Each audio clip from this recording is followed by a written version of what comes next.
Bukavu, capitale du Sud Kivu, il s'est tenu le vendredi 24 juin la 24e réunion ordinaire de la Sinelac et la 30e Assemblée générale de l'énergie des Grands Lacs EGL en sigle des services techniques de la CEPGL. Des questions liées notamment à la matérialisation du projet de la centrale hydroélectrique de la Ruzizi 3, mais aussi à la réhabilitation et à la modernisation des celles de la Ruzizi 1. Toutes ces questions ont été examinées au cours de la 24e Assemblée générale de la Société internationale d'électricité des Grands Lacs, Sinelac, et de la 30e Assemblée générale de l'énergie des Grands Lacs, EGL, dont les travaux ont pris fin les samedis 25 juin à Bukavu. Les officiels du Rwanda, du Burundi et de la République démocratique du Congo ont aussi examiné la possibilité d'assurer la première réhabilitation de la centrale hydroélectrique à la Ruzizi 2, mais aussi réfléchir sur un autre modèle de sa gestion en vue de rendre cette infrastructure internationale plus fiable et efficace afin de mieux répondre aux attentes des populations de la région du Grand Lac africain. Excellence, Monsieur le ministre de l'Énergie et des Mines de la République du Burundi, Excellence, Madame la Secrétaire d'État à l'Énergie de la République du Rwanda, Monsieur le gouverneur de la province du Sud Kivu, représenté par le ministre provincial de Travaux publics et Énergie, Monsieur le secrétaire exécutif et permanent de la CPGL, Madame et Messieurs les administrateurs de Sinelac, Mesdames et Messieurs le commissaire aux comptes de Sinelac, Messieurs les membres du comité de direction de Sinelac, Messieurs les membres du comité de direction de l'EGL, Monsieur le représentant de Nodalis, Mesdames, Mesdemoiselles et Messieurs, distingués invités, tout protocole observé. À l'occasion de cette cérémonie d'ouverture de la 24e et la 30e Assemblée générale ordinaire, respectivement de la Société internationale d'électricité des Grands Lacs et de l'énergie des Grands Lacs, qu'il me soit permis de prime abord de rendre un hommage soutenu et mérité à son Excellence M. Joseph Kabila Kabange, président de la République démocratique du Congo, chef de l'État, pour la paix retrouvée sur toute l'étendue du pays, sans laquelle la tenue des présentes assises ne serait pas possible en ce jour dans cette ville de Bukavu. Mes hommages vont également à l'endroit de son Excellence M. Augustin Matata Ponyo, Premier ministre et chef du gouvernement auquel j'appartiens, artisan de la mise en œuvre de la révolution de la modernité en RDC. Au nom de son Excellence, Monsieur le ministre de l'Énergie et ressources hydrauliques et aux miens propres, permettez-moi de vous remercier de votre présence à cette cérémonie d'ouverture de la 24e et 30e réunion ordinaire de l'Assemblée générale respectivement de la Société internationale de l'électricité des Grands Lacs, Sinelac en sigle, et de l'énergie des Grands Lacs, EGL en sigle, ce vendredi 24 juin 2016, dans cette salle de conférence de merveilleux hôtel Panorama au bord du lac Kivu. À leurs excellences, chefs de délégation de République sœurs du Burundi et du Rwanda, présents à ces assises, au secrétaire exécutif permanent de la CPGL et à tous ceux qui ont effectué des kilomètres pour prendre part à ces assises. Je vous souhaite une chaleureuse bienvenue dans la ville de Bukavu, chef-lieu de la province du Sud Kivu, en République démocratique du Congo, et vous remercie donc tous de vous sentir comme chez vous. La 30e Assemblée générale ordinaire de l'EGL aura quant à elle une tâche particulière d'évaluer l'état d'exécution du programme d'activité de l'exercice passé avant de se prononcer sur son plan d'activité pour l'exercice 2016. Elle se penchera également sur la question relative à l'avancement du projet de construction de la centrale de Ruzizi 3 de longue attente, ainsi qu'à la réhabilitation de centrales électriques existantes de Ruzizi 1 et Ruzizi 2. Mesdames et messieurs, distingués invités, la RDC croit que le développement industriel et socio-économique de notre région de Grand Lac passe notamment par le développement énergétique. Et nous pensons que la meilleure façon de propulser ce secteur avec l'électricité comme son booster est de lui doter davantage des ressources financières dont dépend fondamentalement la construction de ces infrastructures. Ainsi donc, je déclare ouverts les travaux de la 30e réunion de l'Assemblée générale ordinaire de l'EGL. Que vive la CPGL, que vive la coopération énergétique entre nos trois pays. Je vous remercie. D'autres questions au menu des assises de Bukavu ont aussi été liées à la réhabilitation et à la modernisation du poste de distribution des Ruzizi 2 et au processus d'apurer les arriérés et les encours des factures de consommation de l'énergie électrique par les sociétés nationales d'électricité des trois pays membres de la communauté économique des pays des Grands Lacs. Madame la vice-ministre de l'énergie et des ressources hydrauliques de la République démocratique du Congo, Madame la secrétaire d'État chargée de l'énergie et de l'eau de la République du Rwanda,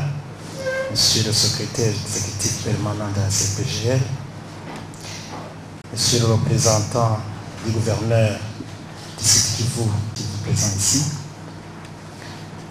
Monsieur le président du conseil d'administration de Sinelac, Madame, Messieurs les membres du conseil d'administration de Sinelac, Monsieur le directeur général de l'EGL, Monsieur le directeur général de Sinelac, Monsieur les directeurs généraux des sociétés nationales d'électricité, Messieurs les membres du comité de direction de la Sinelac, distingués invités, Mesdames, Messieurs. Nous voilà encore une fois réunis ensemble ici à Bukavu, capitale du Sud Kivu, province de la République démocratique du Congo, pour analyser les décisions et recommandations de notre dernière Assemblée générale de Sinelac, tenue à Bukavu en date du 9 octobre 2015. Je profite ainsi de cette occasion pour remercier mes collègues, d'abord Madame la vice-ministre de l'énergie et des ressources hydrauliques de la République démocratique du Congo, de nous avoir accueillis chaleureusement, et ensuite Madame la secrétaire d'État chargée de l'énergie et de l'eau de la République du Rwanda et présidente en exercice de l'Assemblée générale de Sinelac, de sa disponibilité afin que nous puissions élaborer ensemble les stratégies communes de poursuivre la relance du processus de développement de nos ressources électriques communes. Excellences, Mesdames, Messieurs, lors de notre dernière rencontre, nous avions relevé les défis pour la nécessité de la performance de la Sinelac. Parmi ces défis, nous avions mentionné notamment, premièrement, asseoir une nouvelle stratégie commune en vue de la conduite des réformes institutionnelles de Sinelac. Secondo, procéder en conséquence aux études et à la réalisation des travaux de réhabilitation et de modernisation des ouvrages et équipements de la centrale hydroélectrique de Ruzizi 1, du poste de dispatching de Mululu 2, ainsi que ceux relatifs au curage de la retenue et du bassin de restitution de Ruzizi 2. Tertio, apurer les arriérés et les encours des factures de consommation d'énergie électrique par les sociétés nationales d'électricité. Nous avions également pris les décisions et recommandations pour permettre cette mise en synergie commune afin que notre société puisse être viable et durable. Aujourd'hui donc, c'est l'heure du bilan pour évaluer la mise en œuvre de ces décisions et recommandations et d'analyser les nouvelles questions soumises par le conseil d'administration de Sinelac. Je pense donc que tous les éléments explicatifs pouvant orienter notre réunion de l'Assemblée générale ordinaire de Sénélac seront rassemblés afin que nous puissions faire une analyse objective qui nous permettra de prendre des mesures conduisant à la bonne gouvernance de gestion et aux performances requises pour une entreprise commerciale. Je vous remercie.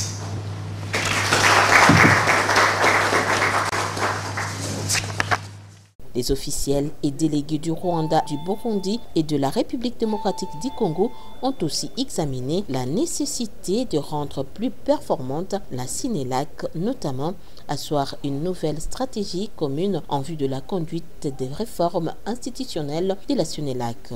Les délégués des États membres de la CEPGL ont pris acte de toutes les propositions et suggestions des services techniques de la Sénélac dont la primeur a été réservée à leur haute hiérarchie respective. Excellence, Monsieur le ministre de l'Énergie et des Mines de la République du Burundi, Excellence, Madame la vice-ministre de l'Énergie et des Ressources hydrauliques de la République démocratique du Congo, Monsieur le secrétaire exécutif de la CPGR, Messieurs le représentant du gouverneur de la province du Sud-Kivu, Messieurs le président du conseil d'administration de la Sénélac,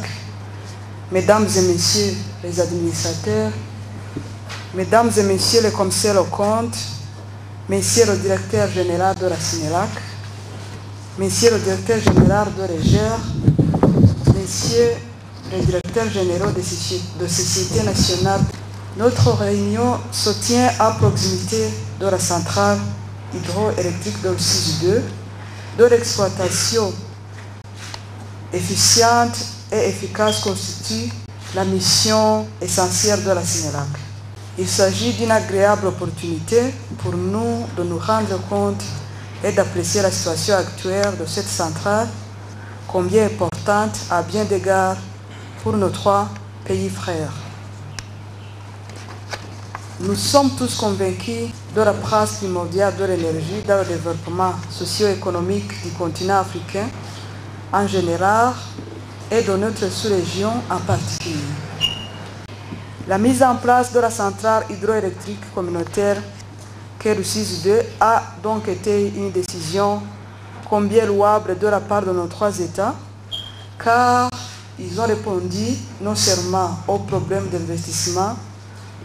à se partager le coût relatif, mais également aux aspects socio-économiques du tarif. La centrale Ruzizi-2 constitue donc une grande réalisation qui traduit la matérialisation de la coopération entre nos trois chers pays et partagea la concrétisation de l'une des missions créées de la CPGR. La République démocratique du Congo a été représentée aux assises de Bukavu par le vice-ministre national de l'énergie et ressources hydrauliques, Madame Maggie Rwakabuba Rubagiza, le Rwanda par Madame Germaine Kamayiretse, secrétaire d'État en charge de l'énergie, le Burundi par messieurs comme Manirakiza, ministre de l'énergie et de mines, assistés de leurs délégations respectives. Les directeurs de l'EGEL qui vont devoir vous présenter le travail qu'ils ont dû effectuer au cours de cette dernière année. Il s'agit donc de la 30e réunion de l'Assemblée générale ordinaire de l'EGEL. En ce qui concerne l'EGEL, nous avons réuni dans un document que nous avons déposé devant vous. Ce document comprend la synthèse des travaux que nous avons effectués. Et il comporte le point suivant. Il y a au premier point l'état d'exécution des décisions de la 8e Assemblée générale extraordinaire tenue à Bujumbura le 22 janvier 2015 et de la réunion de concertation entre l'EGEL et les membres de l'Assemblée générale tenue à Bukavu le 9 octobre 2015. Deuxièmement, nous soumettrons l'examen et l'appréciation du rapport, l'approbation du rapport d'activité de l'exercice 2015, puis nous passerons à l'état d'avancement du développement du projet de Ruzizi 3.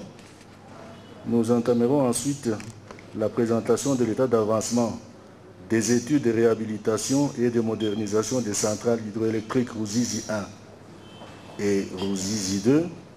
et des études de réformes institutionnelles y relatives. Viendra ensuite l'examen et l'adoption du programme d'action et du budget de l'EGEL pour l'exercice 2016. Ensuite, nous passons à la nomination statutaire pour aborder finalement le point sur les divers. Avec le consultant et les bailleurs de fonds qui étaient présents à ce moment-là, c'était la KfW et la Banque européenne d'investissement. Donc nous avons eu l'occasion de discuter des commentaires assez profonds que la KfW avait donné et la BI aussi. Deuxièmement, nous avons constaté que l'étude d'impact environnemental et social n'était pas très approfondie en termes de gestion des déchets qui proviendraient éventuellement des réhabilitations et des déchets éventuels qui persistent dans le lit de la rivière de Ruzizi, de la rivière Ruzizi et de l'échelle à poissons. La KfW a recommandé qu'il y ait une étude approfondie sur ce point et elle va se charger d'approfondir les termes de référence de cette étude et de financer un fonds complémentaire pour l'approfondissement de ces études. C'est très important pour les travaux de réhabilitation au niveau de nos aménagements ici existants. Ces mesures de plan de gestion environnementale et sociale doivent être intégrées dans le dossier d'appel d'offres pour qu'elles soient réalisées pendant la phase de réhabilitation. Les estimations qui sortent des études techniques, c'est que le coût de réhabilitation de Ruzizi 1 se chiffre, donc le coût de base, se chiffre à 54 millions de dollars. Le coût de réhabilitation de Ruzizi 2 se chiffre à 31 millions d'euros, et le total au niveau des travaux de base, le coût total se chiffre à 85 millions d'euros. Nous avons des options qui proviennent de certaines alternatives proposées par le consultant et même probablement soutenues par les partenaires, donc les bénéficiaires et le bailleur de fonds, KfW surtout, qui a affecté un spécialiste dans le domaine des hydros et de réhabilitation. Donc les options pour la Ruzizi 1 se chiffrent à 8,4 millions d'euros. Et les options pour Ruzizi 2 se chiffrent à 5,4 millions d'euros. Et le total des options est de à peu près 14 millions d'euros. La conséquence qui découle en fait de ce manque de consensus, c'est qu'on n'arrive pas à faire une coordination du lancement du dossier d'appel d'offres pour l'exécution des travaux de réhabilitation et le recrutement de l'opérateur privé pour la gestion commerciale et technique des entités Ruzizi 1 et 2 comme étant l'objectif qui a été convenu entre les ministres en charge de l'énergie et les bailleurs de fonds. La deuxième contrainte, c'est qu'on ne sait pas établir en fait une feuille de route de réalisation, étant donné que ces travaux sont urgents et tout le monde est conscient qu'il faut y aller très vite, mais si on a la contrainte de pouvoir mettre cet opérateur privé en place, pour des raisons d'efficacité de l'exploitation et maintenance de ces deux entités, donc nous devons absolument résoudre le problème du consensus sur le mode de gestion.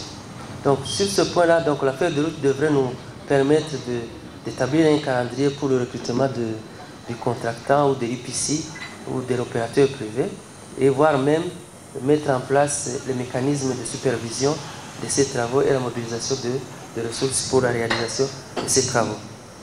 Pour rappel des engagements des ministres et qui fait l'introduction en fait à la présentation de Nodalis, et le 31 mai 2012, il y a eu une réunion de concertation entre les ministres en charge de l'énergie de la CPG au Luxembourg où les ministres ont pris des engagements vis-à-vis effectivement de la réhabilitation de Ruzizi 1 et 2. Et cette rencontre a été suivi par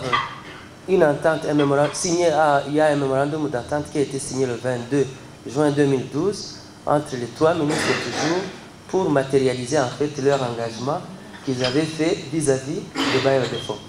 Ces engagements sont les suivants, c'est qu'ils se sont engagés à mettre en place une gestion privée, technique et commerciale de Ruzizi 1 et 2. Deuxièmement, ils ont aussi accepté de mettre en place les réformes nécessaires, les réformes institutionnelles nécessaires et préalables à la signature du contrat de gestion de l'opérateur privé et de sa sélection sur base d'un appel d'offres international. Troisièmement, ils se sont aussi engagés à mettre en place des réformes tarifaires nécessaires qui visent à revoir les tarifs de vente d'électricité de l'USISI 1 et 2 aux sociétés nationales d'électricité,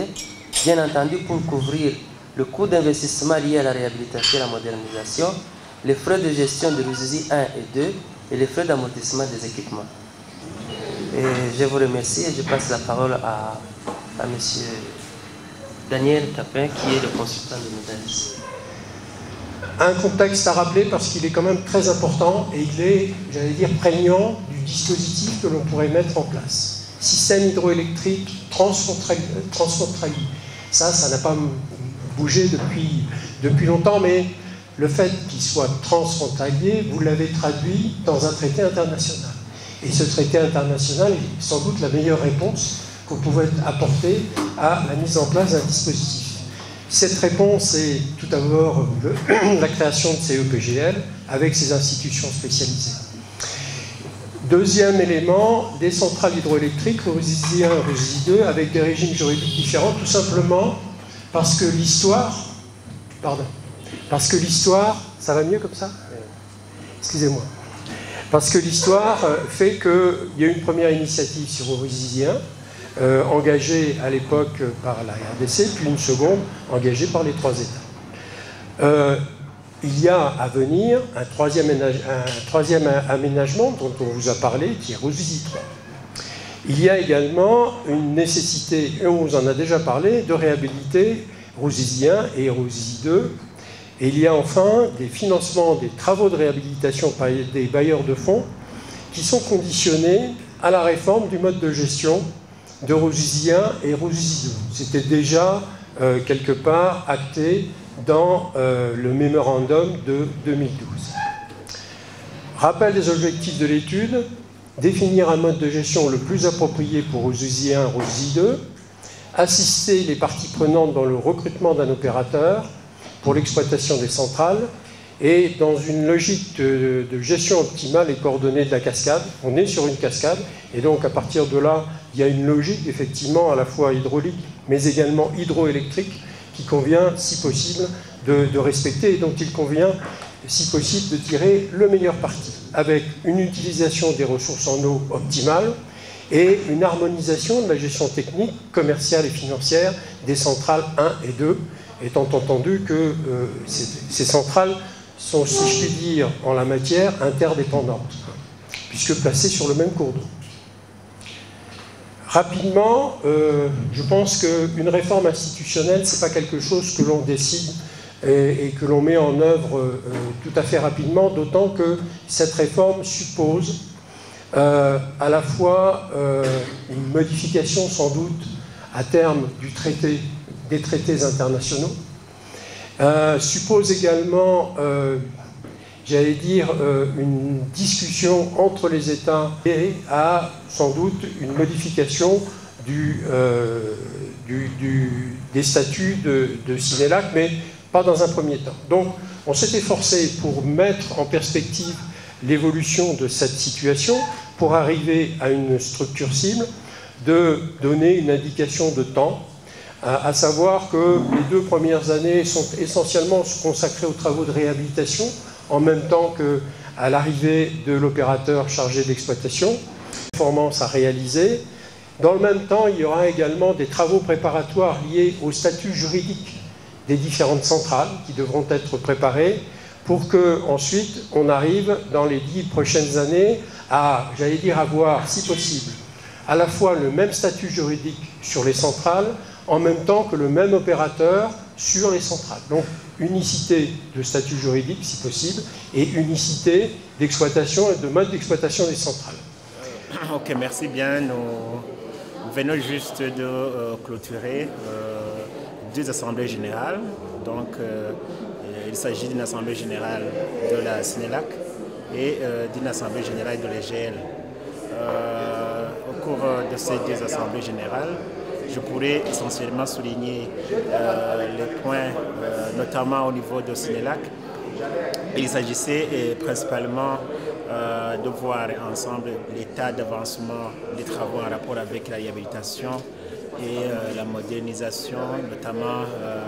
les réformes institutionnelles qui sont en train d'être initiées pour les centrales Ruzizi 1 et 2 dans le cadre de vouloir, d'une part, augmenter la production énergétique avec près la réhabilitation et aussi changer le mode de gestion pour que nous ayons une gestion efficace et équitable, et moderne, conforme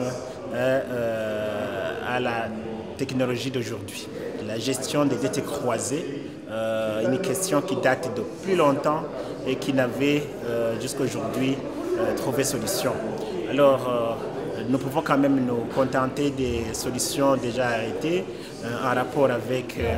le rapport qui nous a été soumis, un rapport élaboré par des experts,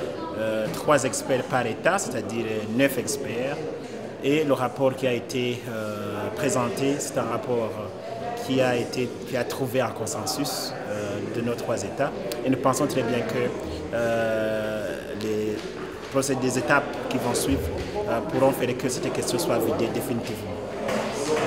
Alors, du côté de l'EGL, il était essentiellement question de pouvoir suivre ensemble les réalisations qui sont en train d'être menées pour l'année 2015, essentiellement le plan d'action dans lequel on trouve exactement les travaux de réhabilitation, comme je l'ai dit, décentralisés 1 et 2, mais aussi les travaux en rapport avec le montage de construction de la centrale Ruzizi 3.